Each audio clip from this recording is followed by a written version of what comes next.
Good old boys. I'm Mark. Bog beef. Angela Nagle. Hi. This is It's a banner I'm day. yeah. Merrick's been trying to calm me down. I've been hyperventilating for the past hour and a half. Okay, so this is a big get for us. When we started the show, there's a couple people we want to talk to. Anyways, you're here now. We did it. We won. And so I don't know how this must feel because like 1 minute you're a regular guest on literally the fucking highest rated program in U.S. cable news history. Yeah, and then now you're fucking here. This is like, there's like that guy with his t-shirt tucked in, that totally unfuckable loser who just doesn't get the message at all, and he keeps sending you these fucking like bizarre Facebook messages for like 8 years after college. Pretty sure you may even saw him like fucking eat a booger once, like in college. And your mother's been goading you into going out with him. Like, she doesn't see this. She's just like, I don't give a fuck. I just want grandkids. Who cares? And so in a moment of severe weakness, which we all have, like a Merle Haggard's, like you're just at the lowest of the low. You say yes, right?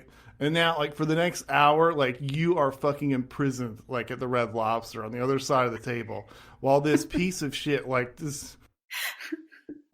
Like, and by the way, he wants everyone to know it.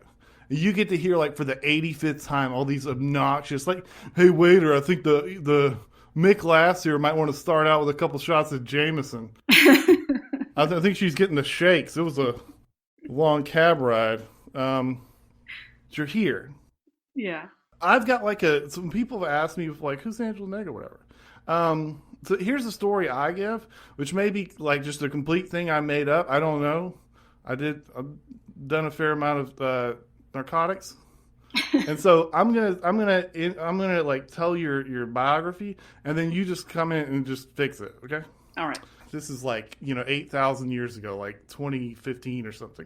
You're like, you have some kind of PMC academic jobs. You go to work all day doing like Marxism and feminism, whatever, and like reading and teaching all this crap. You come home tired in the evenings, and you're like, Jesus, I'm gonna get on Facebook and like share some cat pictures or talk about music. And you keep seeing all this stuff, like these crazy hot takes about like Marxism and all this bullshit. And you're like, you're like a mechanic or something. You overhear a conversation of people that don't know what the fuck they're talking about. You're like, I'm not here to do this, but maybe I'll just chip in.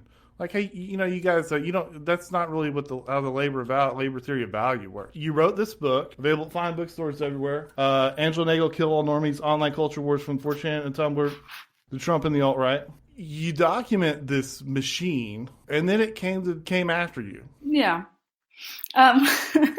Well, first of all,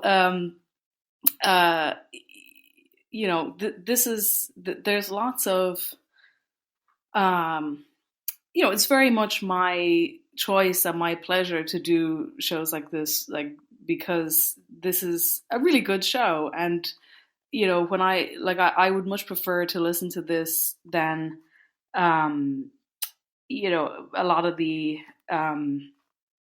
podcasts and stuff that the bigger publications Careful. are putting out, because it really is great. No, it's wonderful. And like the last conversation that you guys had with Malcolm was, to me, just far, it's just, to me, the kind of most interesting conversations that are happening actually really anywhere. So I'm very happy to be on the show. And in terms of my own background,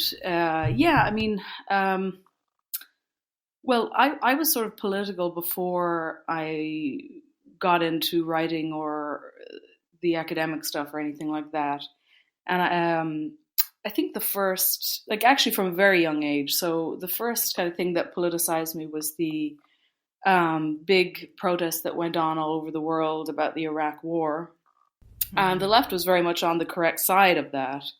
And then the next big thing was the financial crisis, which hit Ireland very hard. And in many ways, the country has never really been the same since.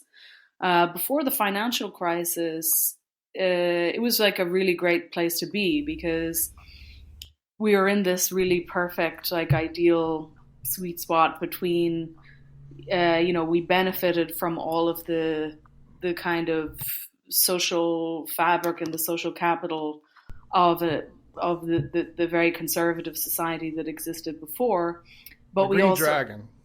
the Celtic Tiger, but we also benefited from all of the we also benefited from uh, the Celtic Tiger and kind of the opening up of travel and stuff like that in the EU.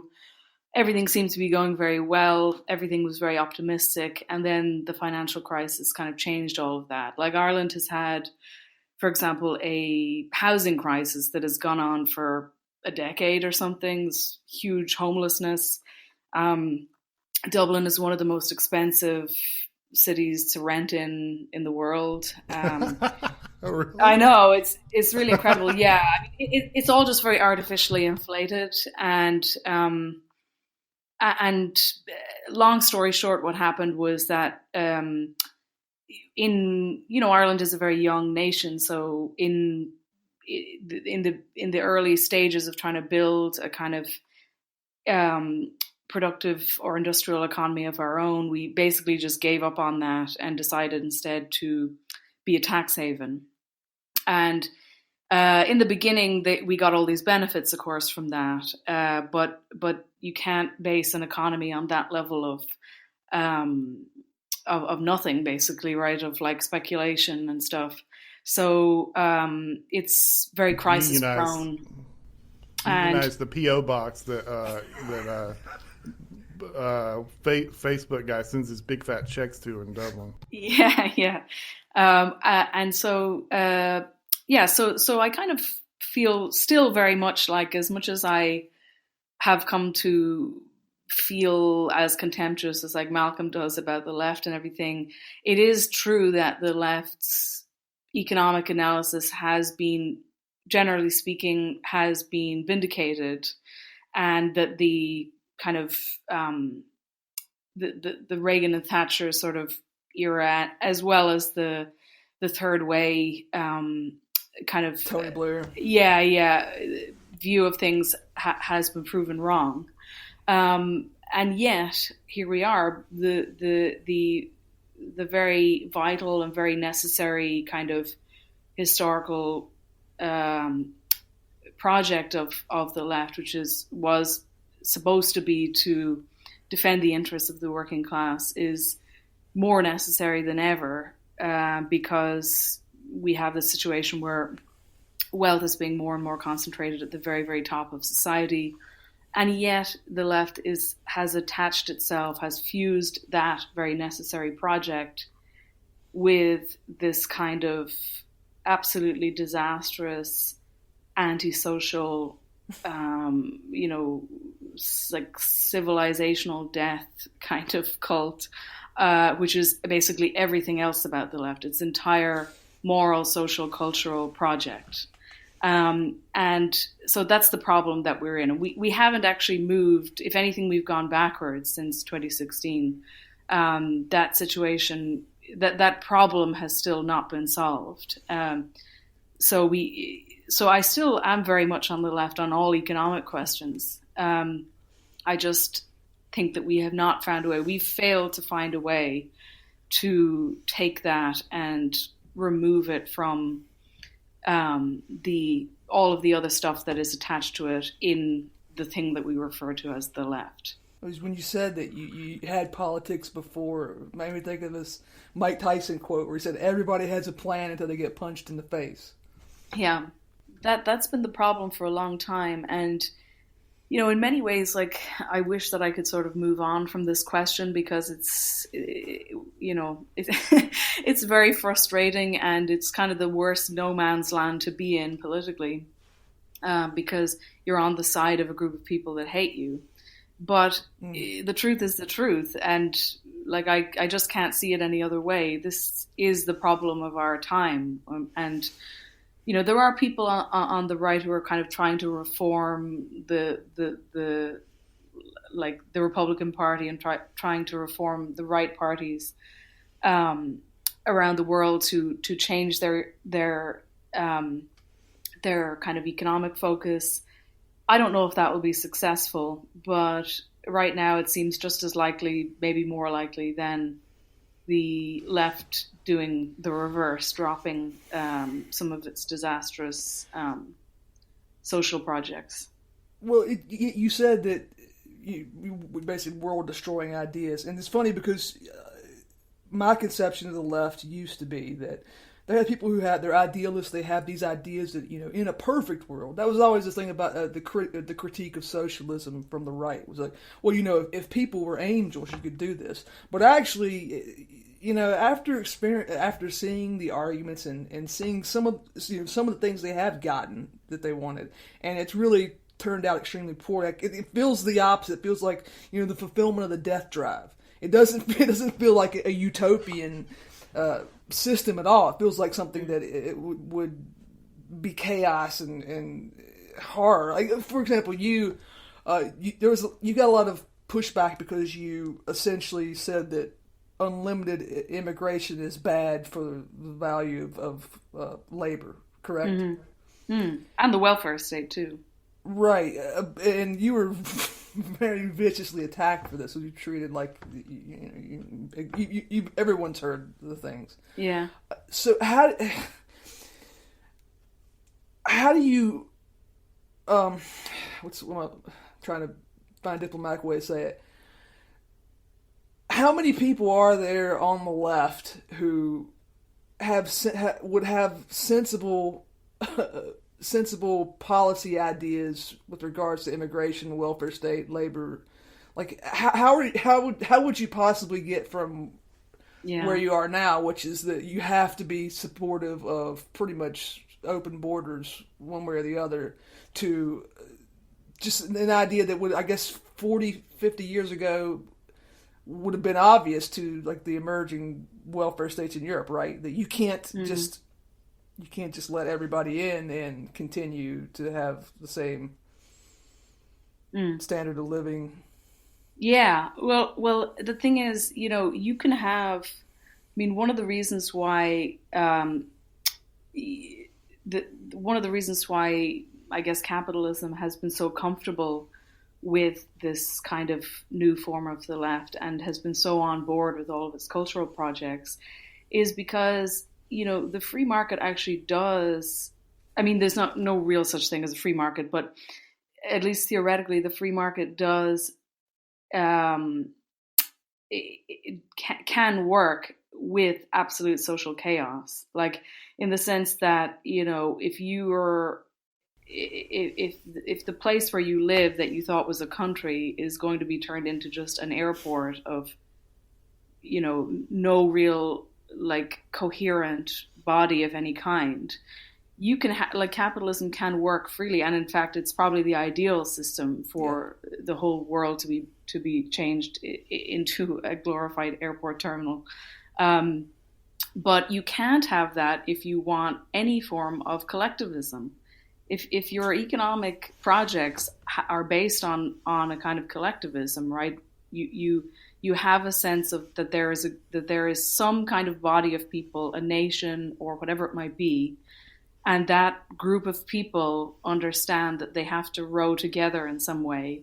For example, in the old-fashioned social democratic order, everyone was you're a citizen of a nation, and you have a collective understanding that when times are hard, you will be supported, and when times are good, you pay into the system.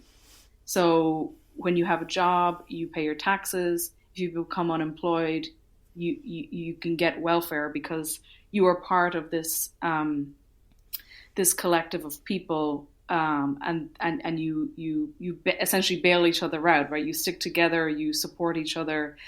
But the thing is, like, the left is not comfortable accepting any coherent collective of people. So you can't have any stable conception whether it's the family or the nation or whatever it might be. Because they think all of those things are fascist, you can't have any of those things. So on what basis can you be part of a economic, productive, collective system? The question that these kind of anti-Reaganite thinkers on the right have sort of worked through is that the essential kind of idea of Reaganite fusionism is that you have free markets and then traditional families and the nation state and so on. And they've basically worked out that doesn't make any sense because we know from a lot of research on family breakdown and stuff like that the offshoring and the breakdown of like stable employment, was a huge factor, probably the most significant factor, along with the kind of religion in the breakup of the family. So in other words, like the Reaganite project was incoherent and it was composed of two mutually incompatible parts. Now, I mentioned it in this piece that I just at the very end of this overly long piece I wrote with Michael Tracy for American Affairs, but what the left has never thought through is the fact that since the Cold War, the left is also a fusion of two mutually incompatible things. It's sort of like the negative, the photo negative of it, which is that it is collective on economics and then just an absolute individualist chaos on everything else. Capital and you loves just can't. volatility. Yeah. It's never Yeah. They created this technology called intersectionality. Who's the friend enemy guy? Schmidt. Oh, Carl Schmidt. Right. The red team and the blue team. Well, it can't even really have a red team, because this intersection. Like as soon as you get to I remember one of the things with I don't know if you follow. What was the college in Oregon where people went crazy? Evergreen College. Oh yeah. You got a preview of a lot of stuff that would later come down the pipe. Remember they were the first one to use. They had non-black people of color. Like they had to use words like this because as soon as you get too many of one, you got to split. You got to split. You got to. It's like mandated balance of power. You can never you will never get to consolidate anything. We want Taking Back Sunday line, we want you cold, broken, and alone. Yeah. In the world of business, I know, when you start out and you're 18, you're I want to get my life together. I need to get a stable. I need to present myself as a very put together guy to employers. You get to realize that employers love broken people. If someone's got their life together, if they can crash on their brother's couch, if things don't go bad, then they're not going to take being dicked around. I wouldn't say broken. Broken's going too far, but you definitely want atomized people. You want alienated people. You want people who can come in and they can function, but they don't have a brother they can crash on their couch. And that's kind of, you can tell that's the direction we're heading. You build this group of people who, they will come in, they'll do the 9 to 5, they'll take their lithium, they'll, and they're going to focus, they'll be very passionate about social justice. So, they're broken in the truth. It would be unrecognizable to someone who lived 100 years ago. They would be broken, but we're not talking about people who are too high on fentanyl to work. You're on an H-1B contract. You want to talk about your pay? Get the fuck. I can send your ass back to fucking India. Yeah. Yeah, having a society without any form of solidarity basically is ideal because, and I know that sounds conspiratorial, but. Who knows? Yeah. It shouldn't anymore. It shouldn't anymore. Exactly. It is ideal because you even find one of the things that I'm sure you've heard before. I used to live in Brooklyn, and and the fact that everyone there is such a weasel is absolutely a product of what their lives are like. They live lives that are completely without solidarity, in which Anna Katchen often says this, they're all just one comment away from being thrown under the bus by every single friend they have. Yes, absolutely. And they have no stable relationships, they have no family, they have no neighbors. They obviously have neighbors, but they don't know any of them. They have just no form of solidarity of any kind. And one thing I did find interesting is like, I had a trash bag. I had like a second or third cousin I barely knew. They got in some trouble with the law, and I had to hide like trash bags of drugs while they. Yeah, you see, a bug man in Brooklyn wouldn't even have that, Sorry, continue. Yeah. Well, yeah, the duty that binds you together. Yeah. Yeah, exactly. Yeah, you even see it in like these awful stories now of people getting fired for this and that, and how their families even just disavow them so that they will get public brownie points, God. Which is so low. I mean, that just could never happen. There's like a genre of TikTok videos where it's like young women, they're like, can I like incite hate crimes? They disavow their family. It's just the famous one is Kellyanne Conway's daughter, who's been on TikTok, just absolutely taking a big dump on her parents, and this to me is so foreign as a concept, because it's like your family are the only people on the planet who you can really rely on to stick with you. They have a biological imperative to care about whether you live or die. So when you hear these stories where people saying like, oh, well, your parents are voting for Donald Trump, you should tell them that you're not going to let them see their grandkids. Don't go to Thanksgiving. Don't go.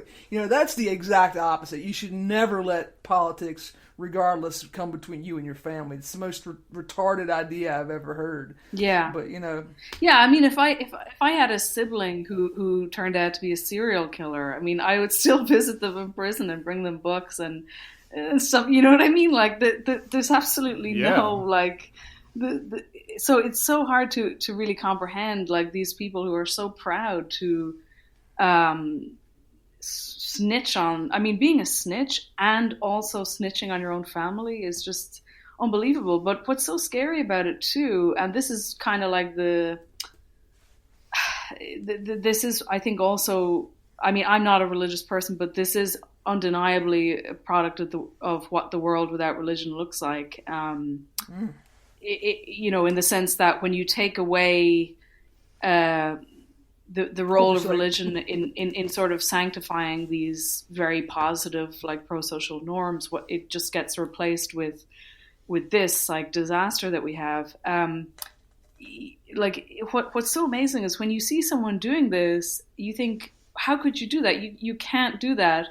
And then you realize that the only reason that anything functioned in the past was that there was this totally invisible set of social norms that actually nothing was really holding it together. Because if I'm some brat and I start disavowing my parents and somebody says, how dare you do that? That's such a terrible thing.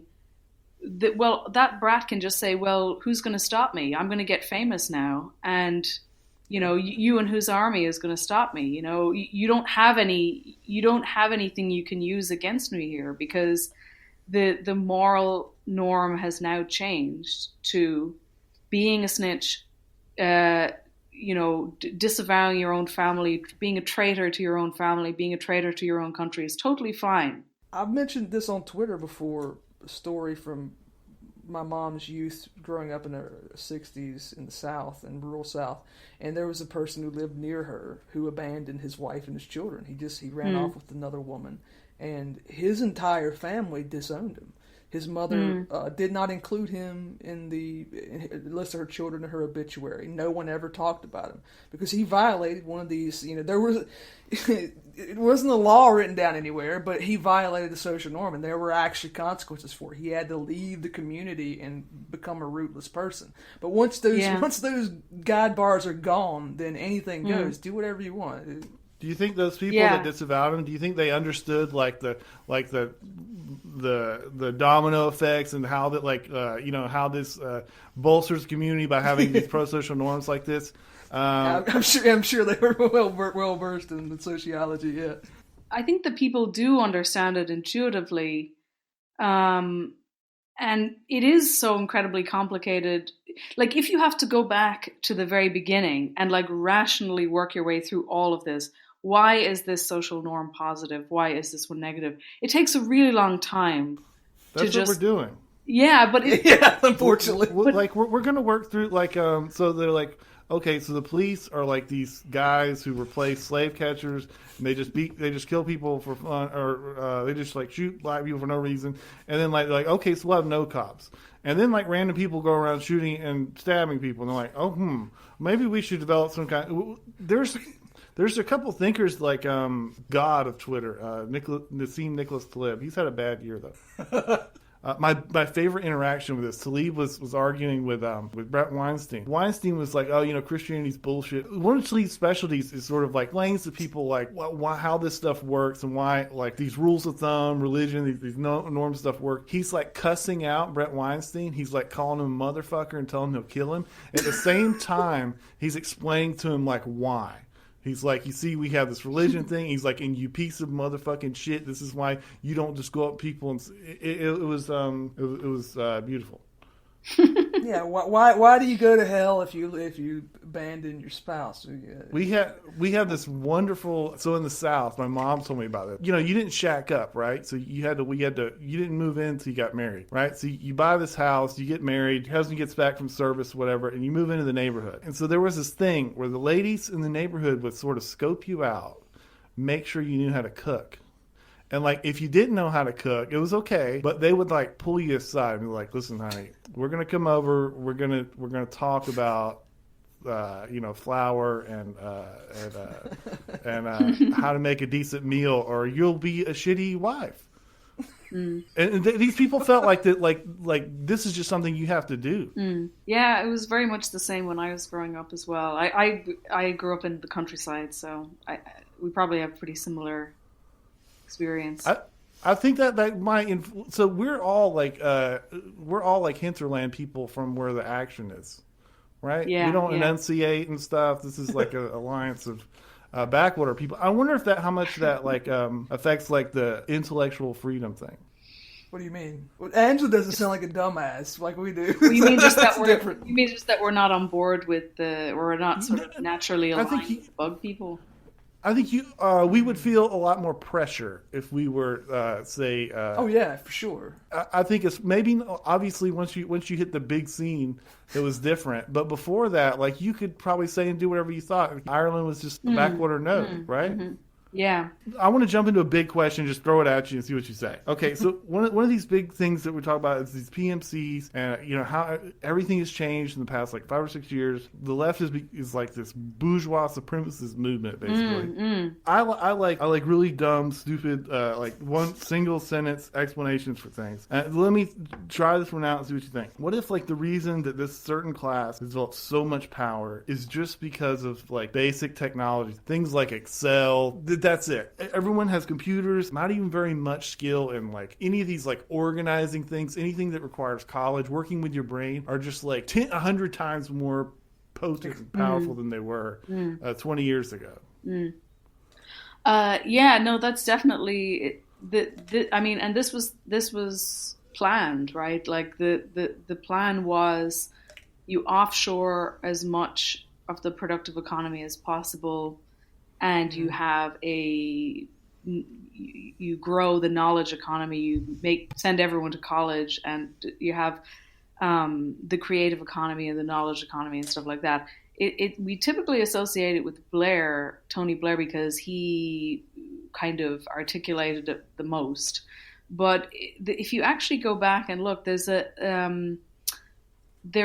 this, what was it called? The Commission on the Year 2000, sometimes referred to as the Bell Commission, Daniel Bell, which was it was the project that kind of gave birth to all the ideas about the transition to the post-industrial economy. And the idea at the time was that